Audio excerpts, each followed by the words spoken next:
So you clicking the right buttons over there, or you just have a hernia? That's right, ladies and gentlemen. I do have a hernia because of sports.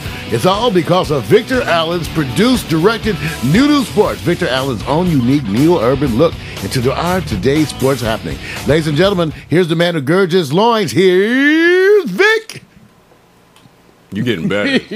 You're getting better, but I'll take it right now.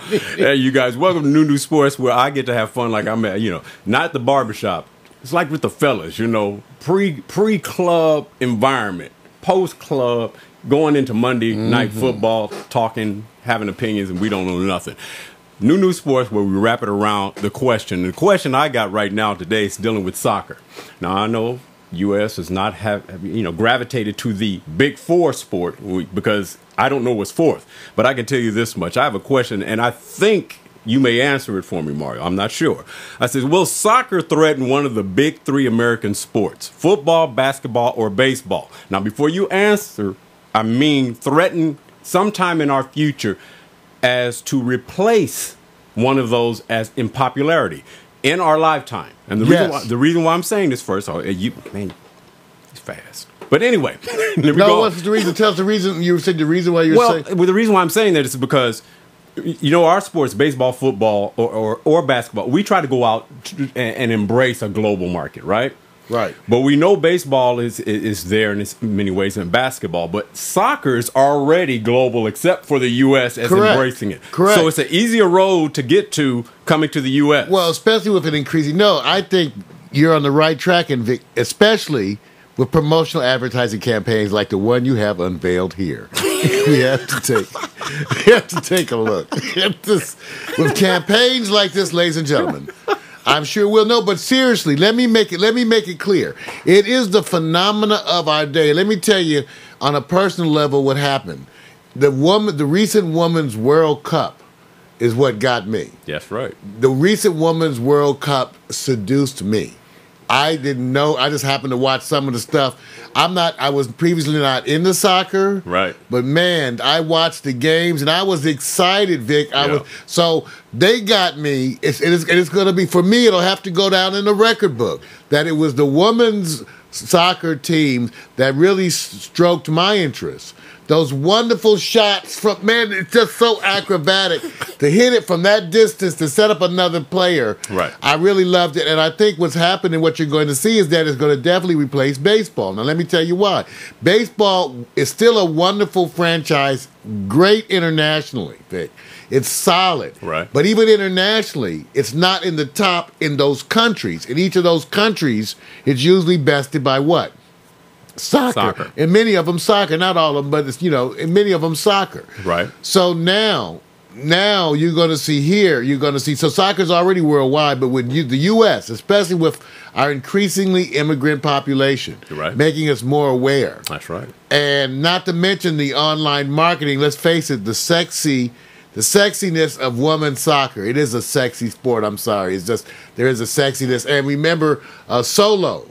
Yeah. My girl from last time. Oh, I know what you're talking about. So I'm into it, Vic. It's going to replace baseball. Now, see, you answered the question I already had, because I was going to say, is it just a matter of time before soccer becomes big time in the USA? Yes, it is. Now, this year. The other part of it is that it still doesn't have, the women's side doesn't have as much of the money and also the influence globally that the men do right now. But apart from that, that wasn't really the question. I do believe soccer is going to be part of the big group. I was trying to figure out which sport is the most vulnerable. Baseball. You said baseball. Already, because it's not strong here. It's not as strong here. It's American pastime. Right. We already know that a lot of players coming that are part of baseball are not from the U.S. So that's interesting that here it is. You're getting recruitment from other countries, South America, down Central America, that they are wearing the face of baseball in a global way, but still from the U.S. perspective. That's correct. So soccer is already saying we are here. That's right. So it's going to take a flashpoint or something. Now here's the next question. NASCAR could take baseball, baby. I'm not lying. I'm not lying. Vic, I don't think NASCAR doesn't think they can. I'm a NASCAR fan. NASCAR thinks they can. Yeah. I truly believe that it's like boxing. Boxing has become vulnerable to MMA and all the other. You're right about that, too. And they will not recover because of the speed of MMA, what they bring, the youth movement, all of it, and the way it's framed. It doesn't get caught up in the promoters and the identity of the promoters, much less the people in the ring or in the octagon, whatever you want to call it. So I thought the same thing. I said, if there was a sport that probably is going to lose points on popularity, football, no way, number one. That's it. Now, it may not be number one in other countries, but here to knock it off in the U.S. market is kind of hard. That's just us. Basketball is global because people can play it. It's an easy sport to play, but it still hasn't caught on as much. It's still there as much as soccer. So I agree with you. I say baseball, to me, should fear that it can be chipped away. Now, the question is, how long do you think before that happens? Oh, now. Well, now be careful now. When you say now, I'm saying... it's happening right now, within the next 18 months. You think in 18 months... It's a matter... See, in other words, to me, so much of it is fueled by the contracts in terms of the viewership. Right. Like cable. Right. You know what I'm saying? Right. Because we needed the opportunities, right? Right. To even embrace it.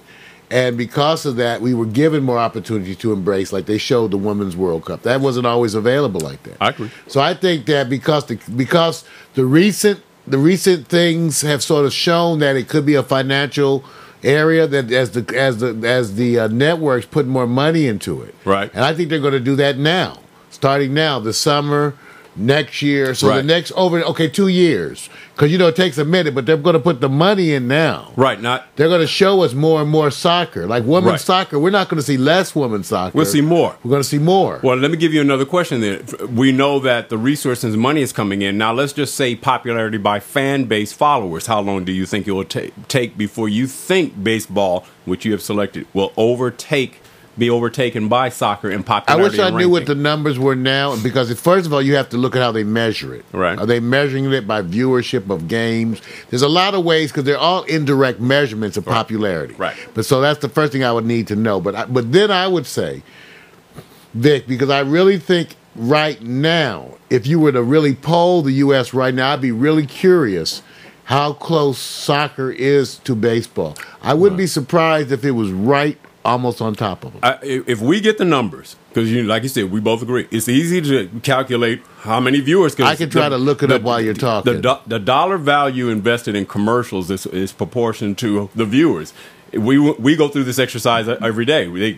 How many viewers do you have? That'll constitute whether I get involved in your program from a monetary end, from an artistic end, where we get artists that may come on the show. We have to deal with those issues at hand. I'm not sure I can say soccer in popularity will take place and knock baseball off within 5 years. I can see the resources going there, but I will be shocked if it knocks off based on popularity now. I'm saying fan popularity, the chosen sport, over, baseball, soccer will be. I don't know if it's going to happen in 5 years. But that's okay. If we get the numbers, we'll follow up on it. And I'll follow up next week, but the week after on our recurring morning coffee segments. So you may have the numbers there, but they don't have the full numbers. What they do not. say is that it's been increasing every 15. They said it's up 15% from 15 years ago, like soccer. Right. While baseball is down 31% at the same time. Right. That's not exactly what we've seen in comparison. Right. But we'll get that. But it's interesting to look, and people are studying it, because there is debate when you do the search. Yeah, I think soccer is definitely making its statement, and it's how they frame it. You see more and more clips. It used to be you just wait for the big game, but they're focusing on how athletic the athletes are. And when they see these great kicks, scores, defense, everything, you start getting used to the names. And when the names start getting what they call a brand on you, you start now getting involved in them, and you know them individually like any other sport. Well, let me tell you one thing that is a shocker stat that came up really fast. Soccer already is beating baseball in the number of people who are playing the sport, like amongst the kids and the non-professionals. Yes. Soccer's already passed baseball in the U.S. and worldwide. So Same. the kids, I didn't realize that, but you do see that with the kids now, right, Vic? Yeah, I didn't think about it. You don't see as much baseball, Little League even. No. I mean, around the community, it takes a lot you see to do more it. Soccer. Soccer is very easy to play. It's like basketball. You can go out and play basketball by yourself. You can actually go out and do soccer and kick around. To do baseball, you go like, let me practice hitting. I say, if you don't have a machine constantly throwing you that ball, you got to go get it. It takes a lot more effort. Okay, all right. Okay, so we're gonna come back and revisit it because I'm gonna look at that over time and see how the numbers are. I do think, and I said this earlier. I said baseball is suffering from a branding perspective from individuals, and I think that's how people follow. They follow by the superstars, the people that they know, not just because the sport is there from afar. You just watch somebody kick the ball, you don't know who it is. So once we get caught up there, I think it's definitely going to make its mark. I just don't know when. Okay, I'm going to go over to a question. This is so interesting. You know, we talked about the Indianapolis Colts owner when he did a tweet, and it was a joke, and it was about Brett Favre being down in Mississippi. We covered that yesterday. Well, you know, Indianapolis went on and said, look, you know, we have to get somebody to unretire. So let's go get somebody who can sit back and be our safety net, and his name is Kerry Collins. Now, I want you guys to stop and pause. Look, that's natural gray. That's not aging gray. So my question to Mario and the rest of you guys, I'm saying, here we go now. What's a better backup if you had to have one? Kerry Collins at 38 or Brett Favre at 41? Mario, who's your choice? Which one would you prefer to have as your backup? Matter of fact, I'll throw in an extra one. The quarterback, Tavares Jackson, if he was available, he's at Seattle. He's the #1 starter at Seattle right now. I'll throw him in the mix. I'll take him. Wait a minute. Who you take second? If Brett's attitude is willing to do that role and play that role because he's around and has it, then I take Brett. Okay, it depends all on, but I have to have with his attitude, And I was trying to think about it, but Norman was distracting me. What's happening, Norman, out there? Right. Everybody's in the chat room saying hi, Vic. But it really depends on the attitude. Okay. Kerry Collins is solid, though. Really? I mean, you know what I think? Okay, when I'm looking at my backup, I want someone who can come in and run my offense, who's not going to hurt me, doesn't need to get off or try crazy stuff. And even though he has had his bad times, he'd gotten somewhat consistent. So as a backup, I mean, compared to who? You got like Trent Edwards and all these guys out there floating around. I just think as a backup, right? He's not a bad. He's kind of, he won't hurt. He at least I think he can execute some of the stuff. It just depends on what you want. And let me tell you what I'm thinking here. Number one, if this is the move you make at this time, it may reflect on the organization that they waited to this moment to say he was the best available. Even with you having Vince Young. And I can tell you right offhand, I didn't throw Vince Young in the choices here. And I said he was available and clearly way better than Kerry Collins. Now, let me say it's the ability to run a disciplined offense, dude. Let me say this. I don't know that Vince has proven that. Kerry and Vince have been in the same organization. And the production, being at Tennessee, they both were at Tennessee, the production from Vince is way greater. You may get what they call the maintenance of the field from Kerry, but Vince was available. So you're saying, I'm saying this. I'm saying some of that is because I'm not saying that he wasn't used more. We're talking about still backup. And that's what I'm saying. And when I get a backup, they have to be able to run my offense. Let me tell you the other part that they can't run my offense. That doesn't make no difference. Right. And I'm saying when you look at the productivity and the stats on Vince Young. But I don't know how that relates to him running the Indianapolis offense. Right. That's more. That could easily be seen just as a function of the Tennessee Titans to use that. See, I don't see it that way. That's why, to me, he's not wanted at teams that have, to me, complicated offenses. Right. He's not. Belichick is not going to want, Vince Young. If he gets Ocho Cinco he could have got and it. Hainsworth. That's taking a gamble. I know, but they can perform in that area. Right. To me, Vince Young, if I have he's again as a quarterback, he's not enticing to me personally because I don't see him able to run a disciplined offense. I just don't. Well, and I'll say this because there is some qualitative information here because if the coach Fisher is right, which they said, and it's been universally known, he never wanted Vince Young. He didn't embrace him. So he started off with a biased situation that can hurt the quarterback in his position. It doesn't give an excuse for Vince Young and how he conducted himself. But he didn't have the confidence of the coach. That being said, if that is the case and the decision was made, and I said, well, Fisher, you're not at Tennessee either. So something must be qualitative there that you don't belong there as well. But he was given ample opportunities. Right. It was at best erratic. Right. So if they're both out, they both equally didn't create the synergy, and maybe it fractured the organization with the players on the team. Well, that's why I said, who would you rather have as backup? That's why. I need a backup who I believe can run my offense. I don't want a backup that's a potential liability. Right. Now, so I don't want him. Right. Now, I'm going to say this. I'm not saying that Kerry is your best choice. Now comes this other question I have. Let's say Tavares Jackson. You saw how fast I jumped. Yeah. But you saw how fast I jumped. What you did. I'll take it. Because he's obviously better than either one of us. I'll take Tavares. Let me say this. I'll say this. I'm not saying Tavares is not going to work out. I watched a Division II quarterback in a preseason game follow Tavares Jackson, and I was stunned how well this guy produced. Hands down, I can't even remember his name, and I'll go get it next week after. I'll follow up. Was that in the preseason game? Preseason game, Tavares came in. This guy came in, and I see why they loved it. This guy was back with Florida, with Tim Tebow in Florida. He went to Maryland, then got out of Maryland and went to a Division II school, California, Pennsylvania. And I looked at his stats and everything. Mario. California, Pennsylvania. I'm saying this for a reason. He's from locally out here in Southern California. His journey has been that unfortunately, Mario, he's still in the development. I cannot remember his name. But saying... Okay, but did that... so he could be great. Hold on. Let me just say this. I'm saying this. It's on the field. I saw him for the first time on the field and then went to look at his footage. And I said, okay, I can tell you what's going to happen. I think that's going to happen here. When you see this guy and when you get his name, I just give it a matter of time. I still say Tavares Jackson is going to be your man. But here's the guy that's going to get on the field. And I said, whoa, I just stopped. Accurate, can move in the pocket, stays in the pocket, and moves around the pocket. Now, he still needs some development. I see that. But the question becomes, Tavares Jackson may not be locked in Seattle. Now, it's still preseason. I'll wait to see that. No, because he has to. No. I'm mostly, okay.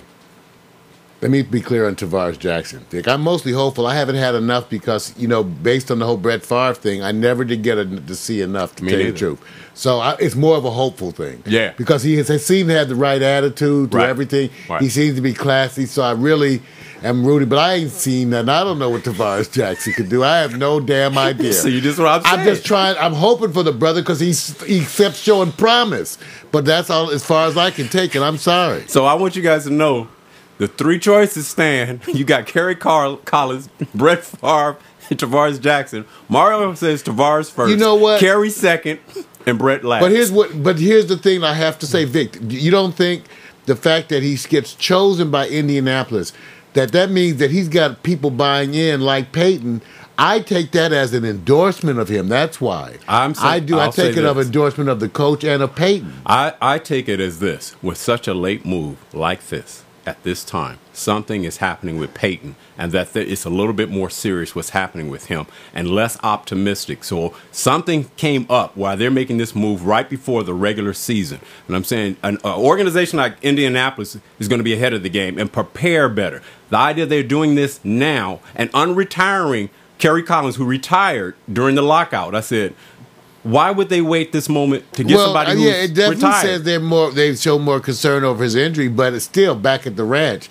Based on all the opportunities you have to pick up a backup, it still ends up being an endorsement that they'd rather pull him out of retirement than go with some of the other opportunities they had around the league. It does speak to that because these are not dumb. These are people whose football intelligence I actually respect. So when you make that choice, I'm wondering, you must know something. Oh, yeah, especially when they did the McNabb trade to Washington, all those, or, respect Shanahan going to Washington. We respect those individuals. Right, that tells you something. but and when you view what they do in a cluster, though, like Shanahan, no offense, I don't think it's inconsistent with the fact that of late, when I mean of late, the last 5+ years, he has not looked like the previous Shanahan. It's not, at first it seemed like a fluke, Vic, but no. Shanahan, that you mentioned him, in the recent years, it's a cluster of years. Yeah, I know. It's not a 2-year cluster. I agree. Okay, so maybe they get weird. I don't know, maybe they get weird. I know, I'm not, hey, look, I don't know. Hey, you guys, I talk as a fan. I don't have no agents. I have no pipeline of text messages. Nobody sending me any information. I don't have that backup group. I wake up in the morning like everybody else and say, let me just see what I can talk about with sports. And I have questions. Just Talking like shit. Okay. I'm going to go on to our next one. We are going to cover this, and I'm going to preface this already. And before I get the answer from you, are you in favor of the new NFL kickoff rule, which is kick it from the 35 out of the end zone, less run backs? Okay, we know it's safety. We're not worried about that being the message. The message is it's about safety. Now, here's my question. With the mounting touchbacks, will the mounting touchbacks hurt the game as it relates to safety? The safety is traded off. We understand that. But will it take away some of the excitement of the game? Do you believe so, Mario? Yeah, it takes away some excitement. But, I don't know what else you do. I don't know what you do in the face of obvious data about safety. Right. So it becomes, you can't tell people as an employee to put themselves in a life-threatening situation for entertainment. Right. It just doesn't work in our legal system. Somebody gets sued. But remember, Vic. Right. I think it's going to make it less exciting, but here's the thing, Vic. Right. I actually think some of this may hasten what I want to see. Right. Remember, I keep referring to the fact that they can put them in a better suit. Right. That's more protection. Once they build that exoskeleton and they put them on like an Iron Man suit, then they can start bouncing off each other with less injury. Right. They'll be more protective, and I think that day is coming. Either that happens or football disappears. Even though I'm willing to bet, because remember, boxing could actually disappear. The goal of boxing is to give the other guy a concussion. Right. That's what you do. You knock him out. It's a concussion. Yeah. I mean, look, I don't know. It's inflict pain. Look, football, if not, is one of the most dangerous sports, period, because of the sheer speed that's involved. I mean, there may be tougher sports that you do, but when it's man on man, it's one of the, if not the most violent sport on the planet. Now, everybody can get into rugby and all this. I said, you're dealing with some guys here who are the fastest on the planet at their positions and probably in other sports, coming at you full speed, constantly launching themselves, and a la hitting. Harrison, and hitting. And so now they're going to measure that G-force. That's like off the charts. It's like. It is unbelievable to have people come in speed. That's right. It's speed with the weight coming at you. It may be 200 pounds, but it feels like it's 300 It's like pounds. a motor vehicle accident without the vehicles. Right. You just still. I know when you think about it, you say, why do we think? Because it never occurred to me either. Right. As people got stronger and stronger, one day it was going to reach a point that people were going to start dying or getting seriously hurt. Yeah. Every single kickoff, you're going to have 1 out of 10 that's a death. That's right. You're going to see it more and more because the speed, the athletes are getting faster while they're getting bigger. All right, well, let me just say this. Okay, now that rule is there, because we do understand there is a NFL competition committee or whomever that presides over these new rules, and they're looking at the percentages of how it may impact the touchdown ratio. If it's less than a certain percentage, I think it was like 60%, that they may relook and revisit this NFL kickoff rule. So I'm going to say, will the new kickoff rule last beyond 5 years before it's returned back to the old one? Will it succeed by staying with us for at least 5 years, or will it be overturned and reverted back to the 30, kick it off? We want to see some TDs run back. Without a new uniform and a helmet, at least mounted to the shoulder pads, fused, so you don't have the neck injuries, the death things. Right. Without an exoskeleton, we talked about like making like an Iron Man suit. No. And here's the problem. Even if you do have the Iron Man suit, because by then the culture is going to have changed. Right. And I don't know if the world's culture, the U.S. culture, would be more violent than Vic. Because remember, Rollerball those movies suggested that as the society gets more quiet on one hand, you look for more violent sport. Right. So maybe society will want gladiator sport. Right. But we know that that's a very good question. I think no. I think it's going to be gone, period. Because I think even if you go on and I do think they're going to have the suits, the exoskeletons and all that. Right. That even with that, you probably won't go back to the kickoff like that. Not in its current form. I'm going to say that if the percentages of touchdown drastically reduce because the amount of money that the ownership have invested in special teams and specifically kickoff return people because they had to spend their money. Part of that CBA agreement prior is a lot of people invested in kickoff returns. Now these cats are sitting up there just catching the ball in the end zone. Oh, it's going over my head. So they're paying them for basically going like, you're not running back. You're not scoring. So I think it becomes a money value. So they're going to look at it to me and go, at the end of the day, because I believe it's always barbarians at the gate. They say, if you take a little bit of this out of it and it costs us more to go out and recruit these guys who are specialists, they won't get the opportunity to do so. So now I think of it in a different vacuum. So I do believe that within 5 years they're going to return to the old 30-yard line.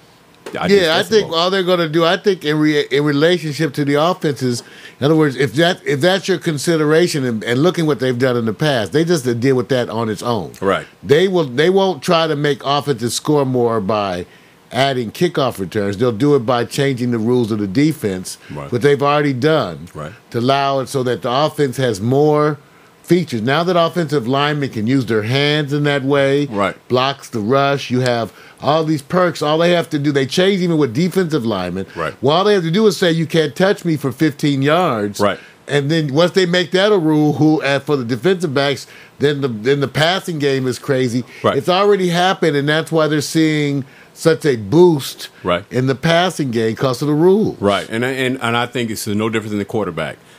You can go so far as to protect the quarterback, but it's going to be a requirement that the quarterbacks are more athletic because of the conditioning, to be more fit, to be more strong so they can withstand getting hit. You just can't have them sit in a place where they go, oh, I don't have to worry about getting stronger, bigger, hit the weight room. I just need to be more accurate. I said, that can only last so long. You're going to have to be able to withstand some of the punishment or avoid it and think more athletically while you're staying in the pocket. So I believe it's one of those things that I agree with you. Constantly evolve. NASCAR has done a wonderful job with the head stuff, preventing injury, and they have crashes all the time, and those drivers get out of the car, walk to the back of the ambulance. You see what I'm saying? Get out, and I'm going over and over again. I forgot about that. That's an excellent point. I forgot. They have done so well. Yes. And bringing down the injuries, right, and the safety committees and all the rules on the car. See, remember that they have to respond to the safety stuff, you guys. They have no choice. Right. It's a legal issue. Right. It is now, when you have information that is very specific, right,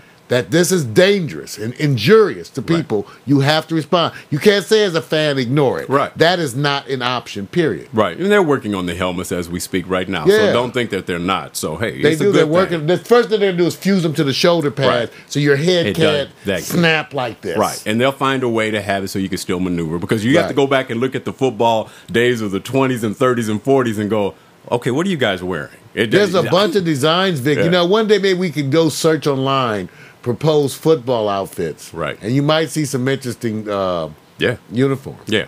All right, we're going to go to our last topic is, do you believe? And this is where, you either believe it or you don't, but it's like waking up in the morning and you get the sports report. Or you may get up in the morning like Mario and realize that somebody left a note on his bed saying, thanks for the wonderful sex, and he didn't realize he had somebody last night.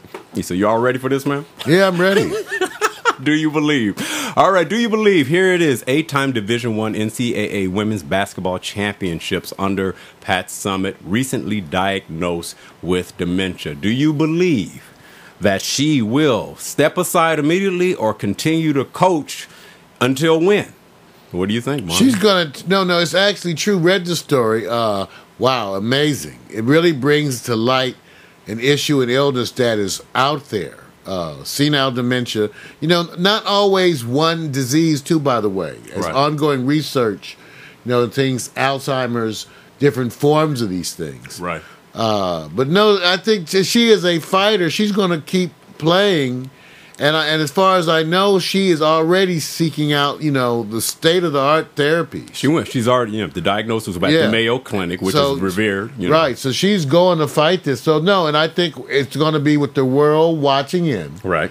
But but to all the people out there dealing with this, to all the people, family members out there caring for loved ones, I just causes us to stop and think. Yeah. for all the people who've had to deal with these kinds of things and the difficulty and the struggle. I feel for her because she has been the model of what a woman can do in a competitive sport dominated by men, and she set a standard that it's going to take a long time for a woman to break, basically, in women's basketball. Although, yeah, you got your Connecticut champion over the male coach at, who runs the women's team over in University of Connecticut. But this woman set the trail and blazed that trail for multi-Division I championships. 8 national titles. Yes.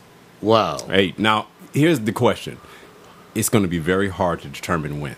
No, she and her doctor. And the medication appears to be able to hold off to some degree. Right. But no, they have memory lapses. What happens is you have periods. So you go back and you're lucid in between. So yes, that's why I said but again. Yeah.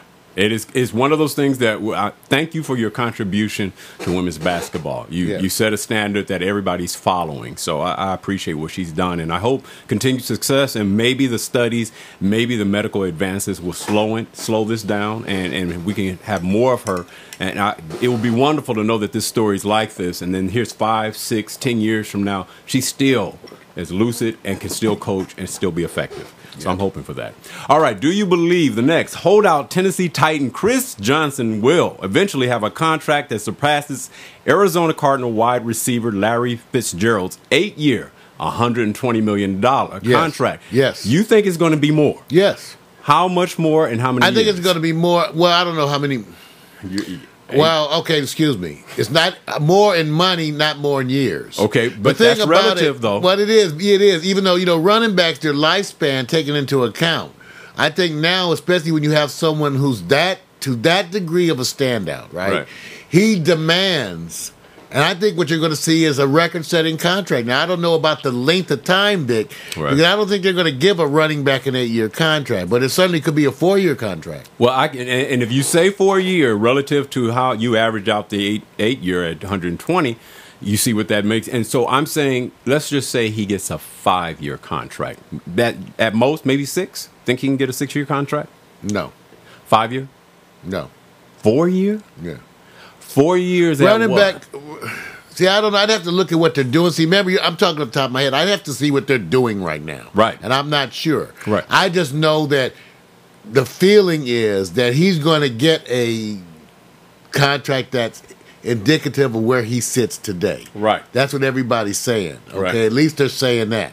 So I'm just curious. I really don't have anything to base it on because I'm not sure what they're going on. But the owners have said they intend to please him. Right. They said it over and over publicly, and the way they publicly stated it was so emphatic. Right. Even when the reporter just slightly even read, oh no, we're gonna make Chris Johnson happy. Right. Yeah, I believe it's a matter of how much happy. Well, they can say we're going to make you happy relative to what you were getting before, but you actually want to be like in the Tom Brady sphere or the Peyton Manning sphere as far as getting paid. And I'm saying, I don't know if the 1 year, although you had a good year prior, the record-breaking year, and a little drop-off in the following year, are we expecting to see him do a 2,000-yard career year this year or the next year? And the hard part is that Tennessee Titan team is not the same team. So you have to take in all these other factors. I'll say this. I'll stretch it to 6, maybe 5. But do you see $100 million with 5 or 6 I don't know. years? Here's what I'm reading. They're saying that he, just like you said, Vic. The first thing I tried to compare it to was what was the top running back contracts in the NFL right now. Right. But all the literature out there is saying is that he wants to be paid not as the top running back, as one of the top players, which is a quarterback, which is why I assume you were making those comparisons to the quarterbacks. Right. They say that he's looking for $39 million over the first 3 years. That he's looking at over a $13 million per year average. That's close to Larry Fitzgerald's contract. Yeah, that's what they're saying. But, but again, I had to look. Because remember, to me, the first thing I tried to do is say put him at the top of the running backs. But the discussion said, no, not just the running backs. Right. And I said, well, that's a legitimate discussion. Right. If they're going 3 years and $39 million, $40 million, that's not really a big contract. It's big, but I thought he's looking for something bigger and longer term. It should certainly be. Now, this may be a little harsh, David. Tell me if you agree with this. Shouldn't it certainly be the biggest contract on that team? Yes. Without a doubt. By far, right? No. On the team. There's nobody else on the there's nobody else in Tennessee more valuable than him, period, right? No. This guy, to me, he's proven himself. Right. The problem is timing when you want to get your contract. And the hard part about it right now, this is post-CBA, right? Contract, the lockout and everything. So I don't know if the leveraging is timely for him or not. If he gets a $100 million contract, that's got to be within the area of, what, 5 years? Okay, let me just tell you this. Everybody still is saying that they plan on making him the highest paid running back in the history of the NFL. Well, that's easy to go and look at the comparisons. At least that, but that still may not be comparable to the quarterback. That's right. And he wants not to be compared you on it, Vic. To the quarterbacks. I mean, to the running backs. Yeah, I agree with you. Okay, we're going to go to our last Do You Believe? Do you believe, this is, it's going to be interesting. Do you believe that Tim Tebow is now dropped down to the 4th position on the depth chart as quarterback at the Broncos? Yeah, well, I wouldn't be surprised, but I don't know who third, but I wouldn't be surprised. Well, there's a cat named Adam, I think, Spiller, who's 3rd. I wouldn't be surprised. I would be surprised. Well, you know what? Why don't we? What do they call the guy who runs the specialty offense? In other words, you know how they were bringing in like teams. In other words, when they had cats coming in to run the Wildcat or whatever, where it was, we talked about these specialty moments, just like Bush. Well, aren't they just 3rd or 4th string quarterbacks technically? Right. I agree. So let him be that equivalent. Bush didn't meet the criteria of a number 1 draft, but he was on the field.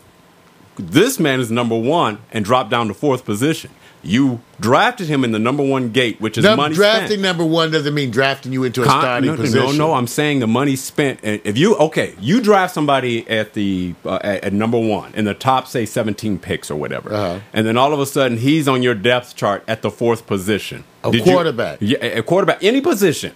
Let's say it's any position. Would you look at as that relative to why you drafted him at that position? Well, it certainly may be. In other words, it may, certainly in quarterback it's a little different because they may want to have someone over a length of time and for those other reasons. Right. But in most positions, most people want their number 1 picks to start or near start. Right. That doesn't always work for quarterbacks. Right, but they do want their number 1.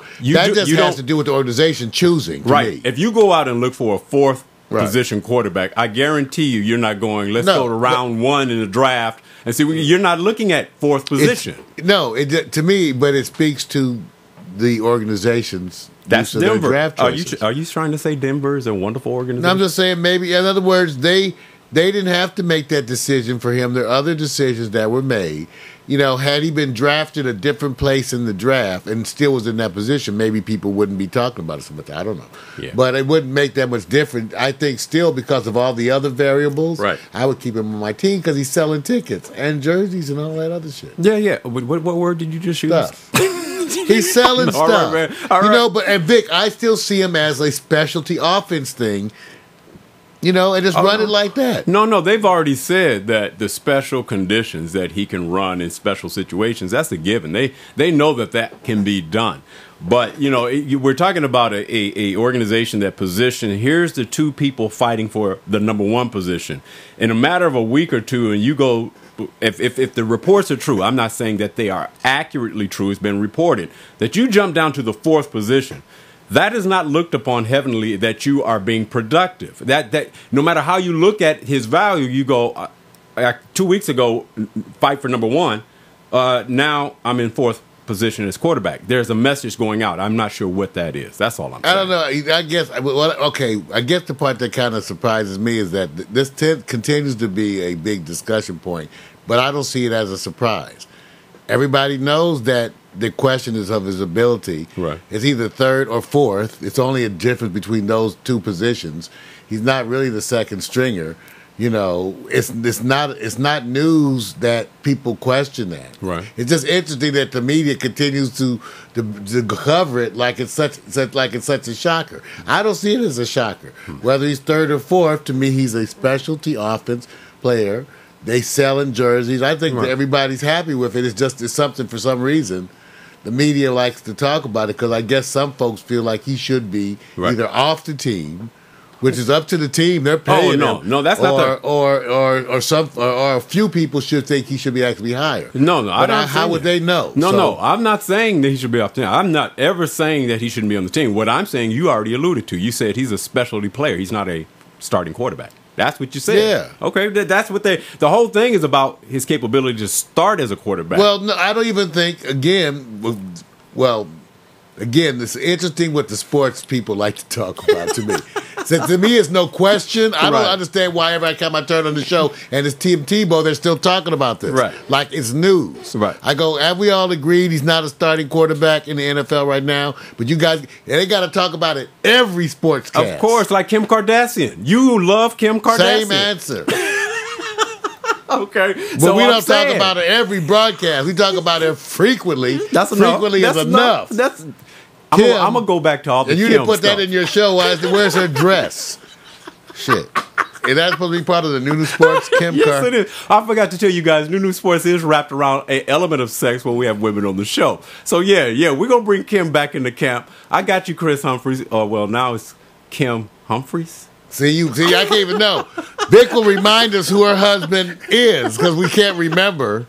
Okay. He does play basketball, I think, for the New Jersey Nets. There you go, man. I think. Much love. Congratulations to you, man. Is. Congratulations to you. Hey, my New Sports is done, man. You can take us out of here so we can see if we can holler at Chris, right? Everybody, that's New Sports. Produced, written, directed by Victor Allen. His neo-urban look at today's sports. Written by Vic. That's crazy, man. Yeah. Oh, yeah, you back on the planet now, man. Watch. Yeah. Between Conspiracy Wednesday and Tim Tebow, we stuck.